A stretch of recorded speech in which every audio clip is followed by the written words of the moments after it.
I'm Randy Weinert, and this is Mark Stratford. We're here at the Arvada Community Food Bank, and we are shooting a training video to teach you a little bit about the food bank and to make you aware of all the operations that go on here. This is a wonderful place to volunteer. We know that our volunteers come from all kinds of different organizations, be it churches, businesses, doing community service. We appreciate every single one. Our goal with this video is to try and give you a bunch of information that you will need to plug into our existing system, and we're quite proud of our system of being able to serve food and solve that hunger problem to the citizens of this community. So thank you for watching this video. We hope you find it informative and educational, and thanks for coming along for the ride. Hi, I'm Rocky Baldessari. I'm the pantry supervisor here at the Arvada Community Food Bank. And throughout this video, I'm going to be making some changes to the original video. So stay tuned.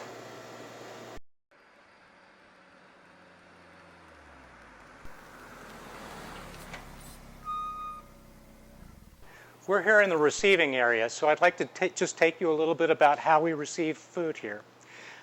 This is our receiving door for most everything that comes in from individuals who donate to us. We also have a huge overhead door here for trucks when they come in.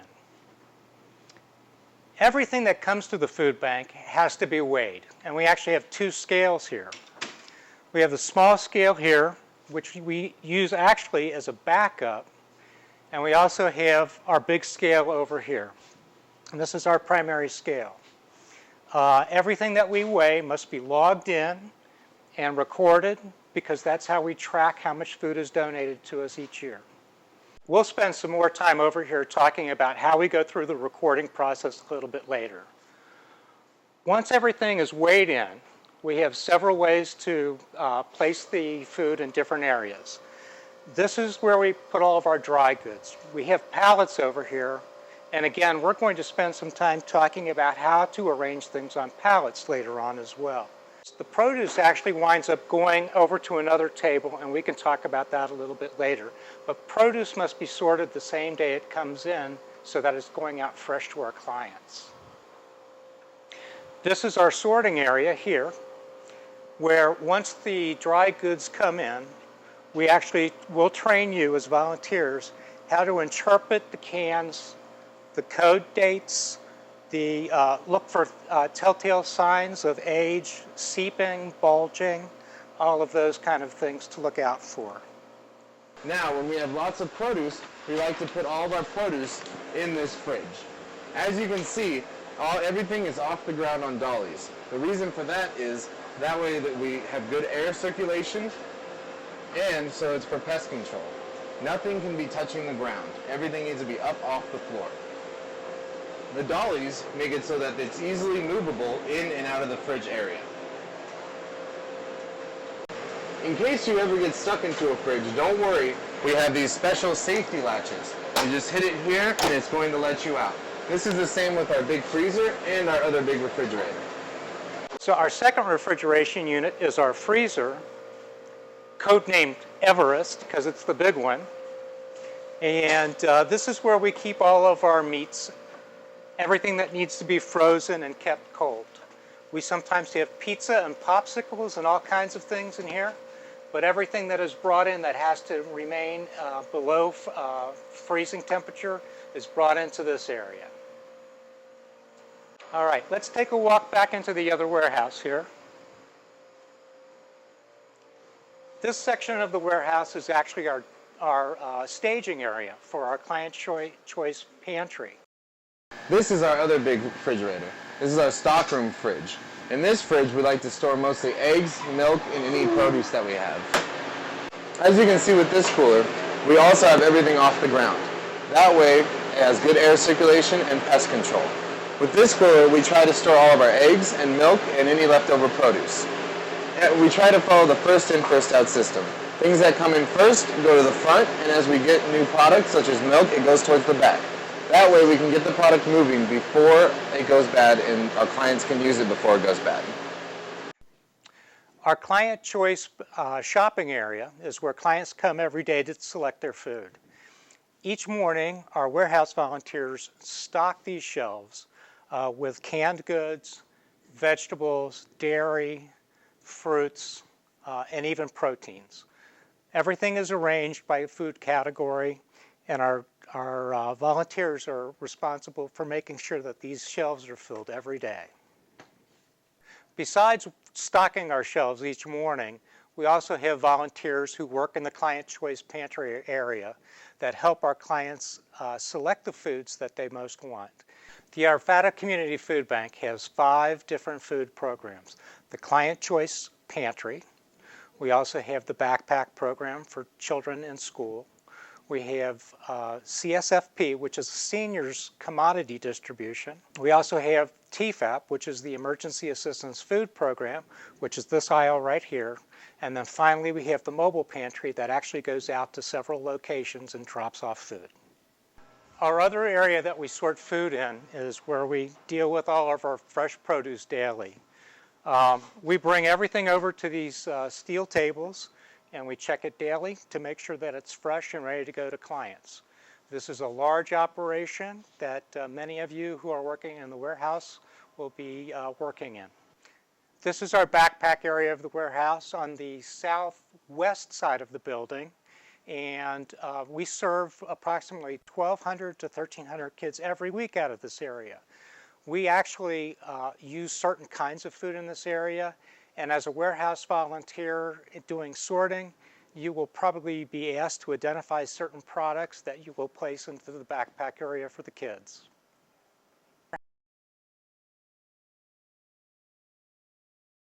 This is our donation log sheet.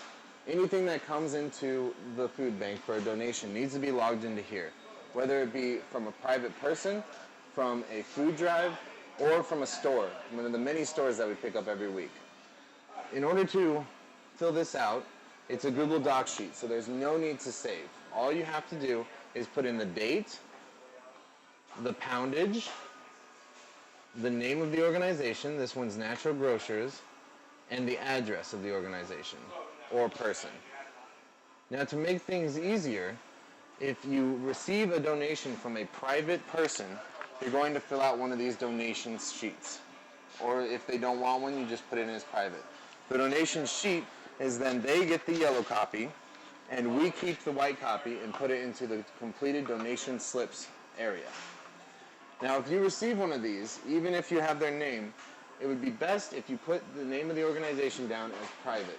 That way, when we go through and at the end of the month see how much we've gotten from individual people, we can just search as private. The other thing is when throwing away food. So as you can see, we do throw away some food because it's, donated produce that's not good anymore. The thrown away food needs to be put in as a negative poundage, put in as spoilage as the name, and then an X under the out. This also goes for any organization that we donate to, or that we give to the Chicken Lady. The Chicken Lady comes every Tuesday. So every single Tuesday, we will be giving her any of our spoiled food. For that, you just put it in as Chicken Lady, the negative amount as usual, and then the X under out.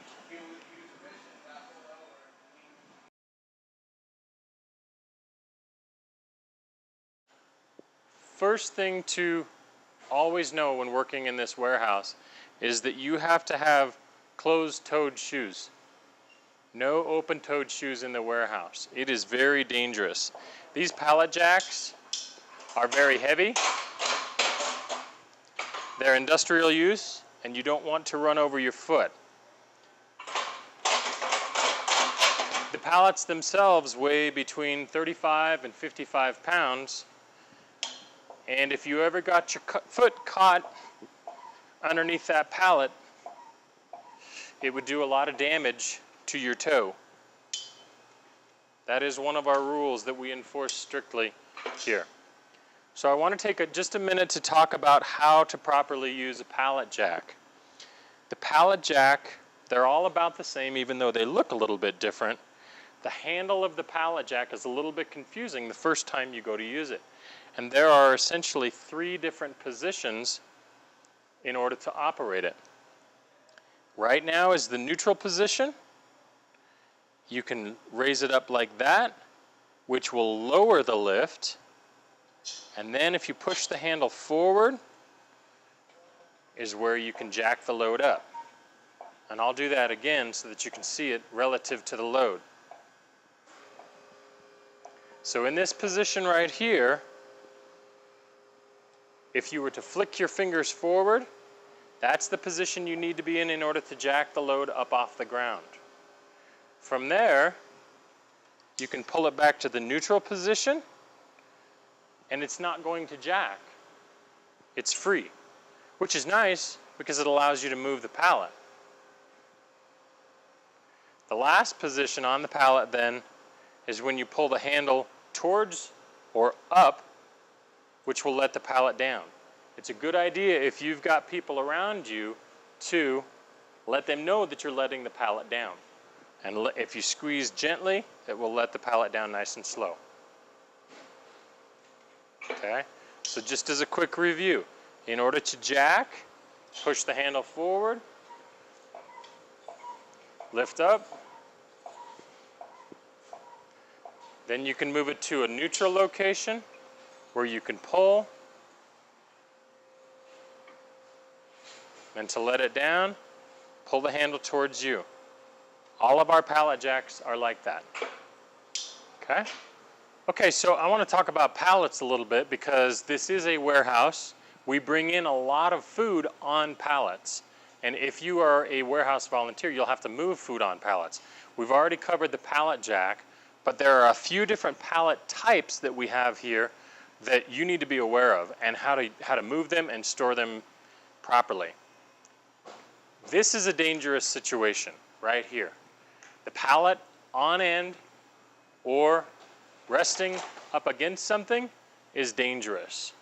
We have many volunteers who work every single day, and if a pallet is ever left like this or left like this to where it could slide down and hit you, it would not be a good situation.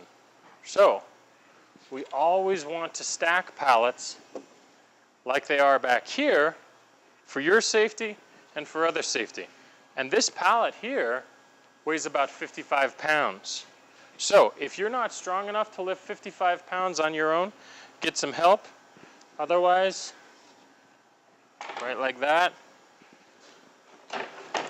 and down. Nice and safe. Okay? So, different pallet types. This blue one is called a blue CHEP pallet. Then we've got a standard pallet, and we've got a black pallet. We recycle the blue pallets and the standard pallets. As a review, blue CHEP pallets and standard pallets we recycle by putting out in front of the warehouse doors. Black pallets are ours. We keep those back by the dumpster. The other thing to be careful with is broken pallets. Never walk on top of a pallet. You can fall through, you can get hurt. It's just a dangerous situation, okay? So there's pallet review. So this is how we store all of our food that we receive from food drives, stores, and other places, including postal. Now the correct way to store these empty banana boxes so that we can use them for all of our food drives and for postal, this is a top of a banana box and this is a bottom. In order to store them properly so that we can fit many of them, we put the bottom of the box into the top, like this. Then we'll grab another top and bottom, make sure it's the top and the bottom, and you put it in sideways like this. Then your topper. Again, top and bottom of a banana box, not just one layer or the other. And you put it in like this. Now once we have a stack, we put it on a pallet facing this way, with the other one facing this way. This allows us to do 3 layers on each side, and then we can go 3 layers tall. We can store many banana boxes this way so we can save them for food drives, postal food drive, and any other things we need them for, such as runs during the week. Hi, I'm going to show you how to shrink wrap a pallet because we get a lot of pallets of food donated to us. Sometimes we have to transport them, say, to our warehouse. So we need to put the pallet together, tying in the levels like we showed you before so that they don't slide around and move. And then when you get it ready to shrink wrap, there's a few things that will help with that. The first one is to get your shrink wrap, get a nice long trailer, and you need to tie off the bottom of the pallet.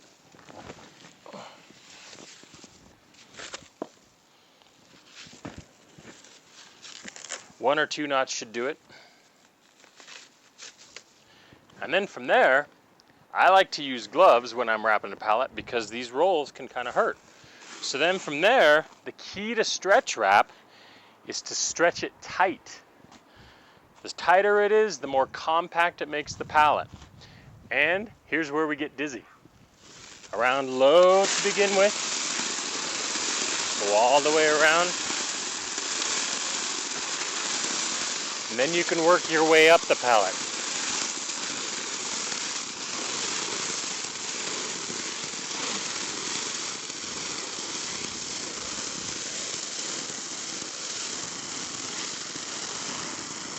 It's okay to double over the wrap. That makes it stronger.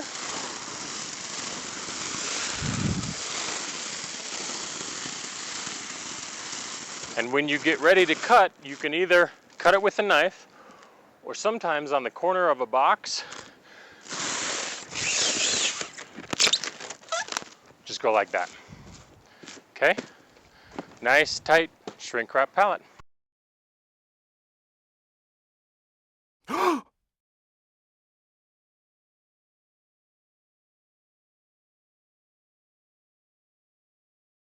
Poor Randy slipped on a banana peel. If you have to reach into the rack, please be careful that you don't whack your head when coming out of the rack. It's very painful.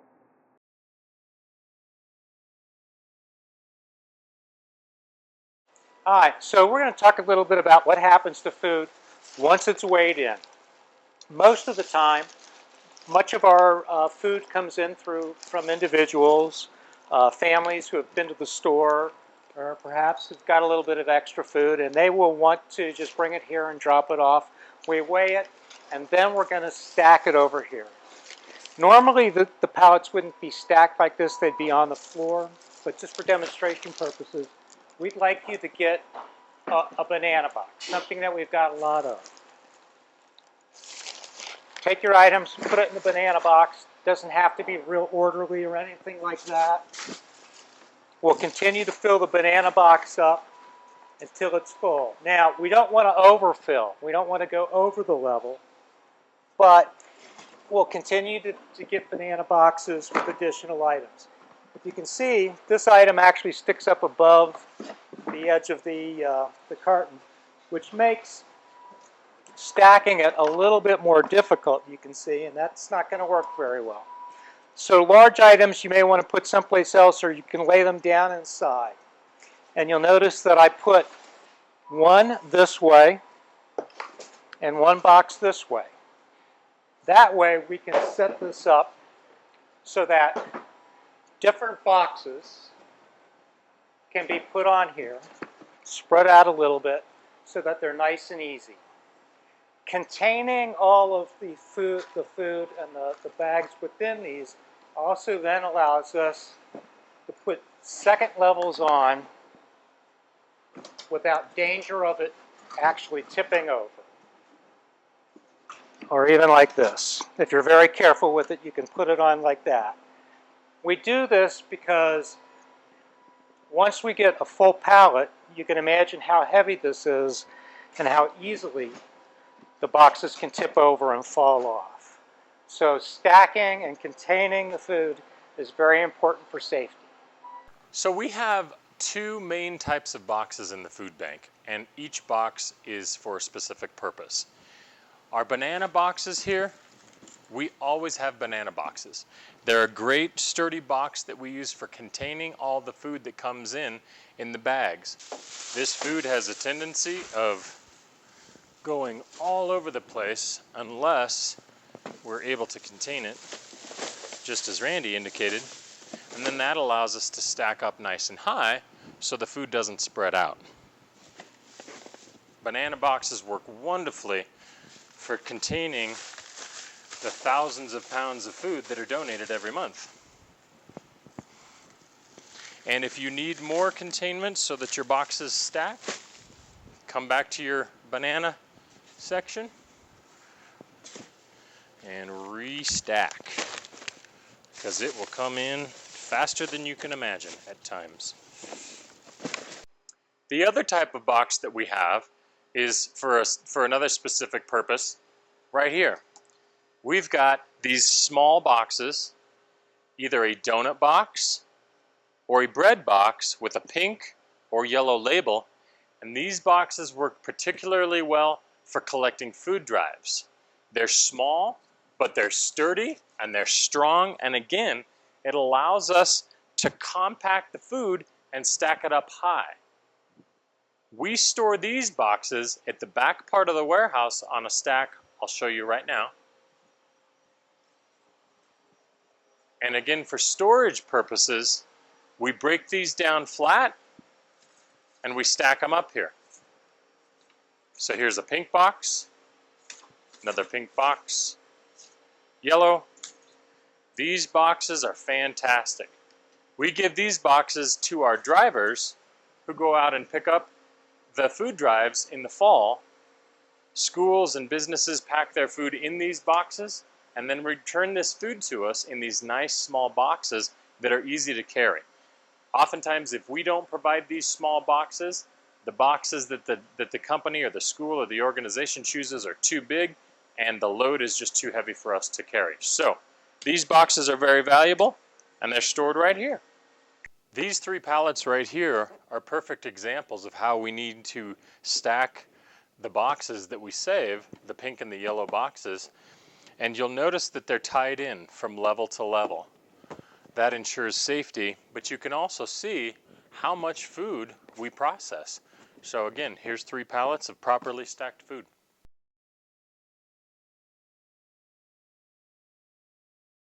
We receive a lot of boxes here at the food bank. Individuals donate a lot of food to us in boxes that we don't reuse. Therefore, we recycle a lot of cardboard. But here at the food bank, we only have 2 cardboard recycle bins that will fill up if we don't do it properly.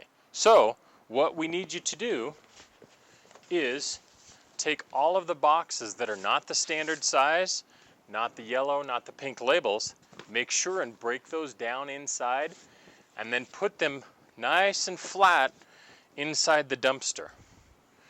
If we don't stack them flat inside the dumpster, we'll have heaping mounds of cardboard that the trash collector will not be able to pick up. This is a good example of how our cardboard bin needs to be stacked nice and flat so that we have room for all the boxes that come in. This is the location where we like to keep our black pallets, stored right back by the dumpster here. They stack nicely and they just get out of our way. Oftentimes we will have a bunch of these left over when they're not filled with food, and we just place them back here. So again, make sure that these don't go to the front of the building where they might be taken or recycled. Our trash container here, our dumpster, please make sure that you always bag up the trash before you put it inside. Oftentimes we'll have produce that it's at the end of its life and things just don't smell very well if it's not put into a trash bag. So please bag all of your trash before putting it in the dumpster. We have a procedure for storing our bread and our sweets in this cooler, and we keep them in the cooler to keep them fresh longer. So what we like to do is we like to have you label bread and sweets by the day that they come in. So I'll show that to you now.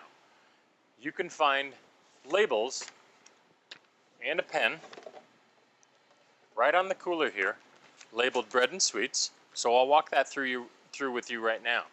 We've got a nice container of sliced bread, which our clients love. And I know that this came in today. So I'll check the date.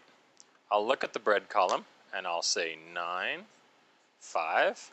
And that's all we have to do. Putting it right there.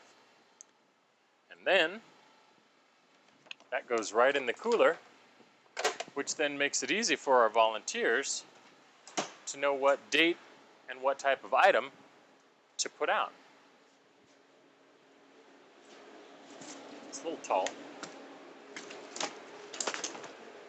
Just like that. We use the same process with sweets. Oftentimes our sweets and our bread come in the same box. We like to separate those because they go into a different location in client choice. We've got the label sweets and the date, right like that, into the cooler.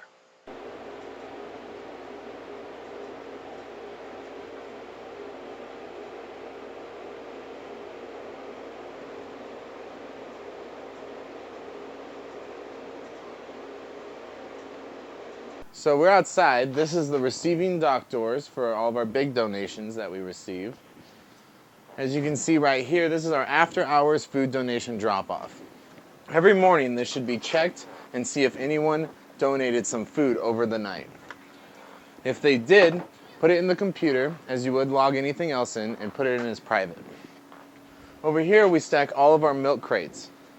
The milk crates should not be stacked more than 6 high. Right here.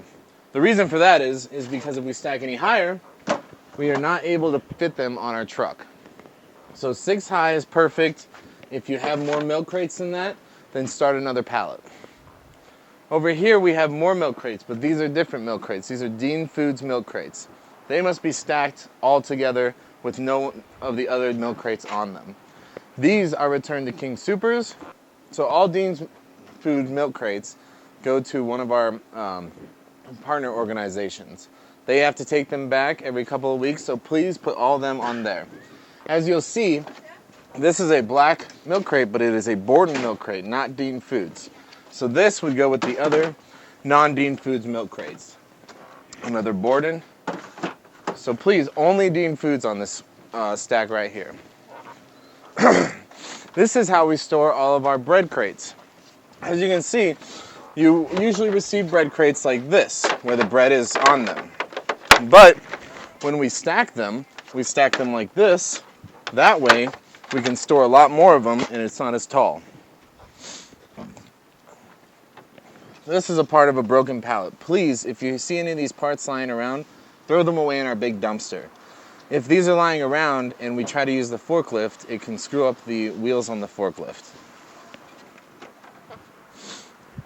Earlier I showed you how to stack one of these empty pallets of banana boxes. This is a full stack. So in total, we have 3 layers of the 3 boxes. And then it goes 3 back on each side. Once we're finished stacking them, then we can wrap them, like Mark showed you, and wrap them up real good and take them to our warehouse where we can store them for food drives such as the Postal Food Drive, where we bring in over 70,000 pounds of food each year. Here is the correct way to stack up pallets. If you have an empty pallet, please bring it outside. Do not leave it in the warehouse. Stack them up out here, and when we need them, we can come grab them. If we leave them in the warehouse, then it's going to take up space that we can otherwise use for food. This is our forklift. We use this in order to get down things that are up on the top racks and also put them up to store them out of the way. In order to use the forklift, you must be certified, so don't just get on it. Now I'm going to attempt to get this top one right here. All right. And you just slide it in right there. Oh, look at that. There's a pallet in the way. That is the wrong way to store pallets. I just looked at a volunteer. Look, what is the correct way to store pallets? The correct way to store pallets is to take the pallet and take it outside.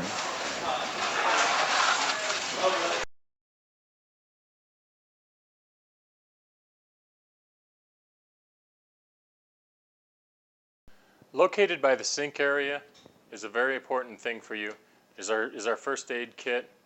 So we've got bandages, we've got everything that you should need for your small little incidents, and we've also got more items above should you need it in case you get hurt.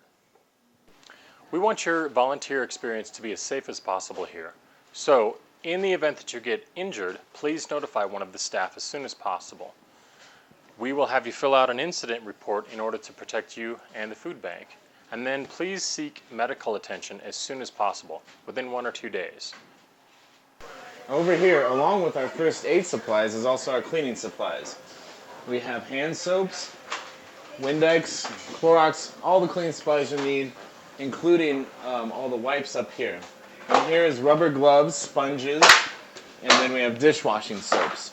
If you ever need any cleaning supplies, over here is where you're going to find them. Along with, if you need extra Kleenex for an area, paper towels, or want to use some rags. Because we're a client choice food bank and our clients get to choose the groceries that they select, we have to package those up in the bags that they will carry them to their car with. This is how they come to us from the community, in bags like this. So there's a couple things that you have to check for in the preparation process of making bags. Check for holes, like this one. If it's got holes where the groceries will fall through, we don't want to use those, okay? So we will throw those away. But if they're good, like this one is, then just take and flatten the bag and place it in the IFCO crate. Same deal. Also check for any remaining liquids or anything else that would just not make for a good shopping experience if one of our clients or volunteers found that in the shopping bag. Most of the bags are good, but not all of them. So just use caution. There we go. That's how we do bags. Over here, we have where we do bags. Now, Mark showed you earlier how to do bags. That's a good one. But when we come across a bad one, you don't just want to throw the bag away. When we come across a bad one, what we want to do is recycle it. Over here, we have our recycling area. This, once we get 7,000 pounds worth of recycled bags, they will make us a bench. So please, don't throw the bags away. Recycle them over here. So across from the bathrooms is our mop closet. In order to use the mop, you're going to get the liquid out of this hose right here. You're going to want to turn this valve all the way on. And up here, you're going to have options, rinse water or Facilipro. The Facilipro is ultra concentrated cleaning solution for floors. This knob right here will activate it, and you'll start pouring out the liquid. Once you have enough, you turn the knob to shut it off, turn this one to shut it all the way off, and return the hose to the sink. Now, in case you've never used a mop bucket before, these just go on right like this. Oh, no they don't. They go the other way. They go on right like this. And then we have the mops hanging here. Don't forget to use a caution wet floor sign if need be. This is the incorrect way to store a pallet. If it were to slip or fall, it could smack at you in your toes, possibly break a toe, or break something else. So, pallets should be flat on the ground, outside. Thanks for watching our video. We hope you enjoyed it. We hope that you found a lot of good information in there, and we know that it's not all the information that you will need. So, from here on, the next steps are going to be partnering up either with a team that you're going to volunteer on or with an individual. There are some essential bits of information, though, that we need to collect from you, and Randy will talk about that.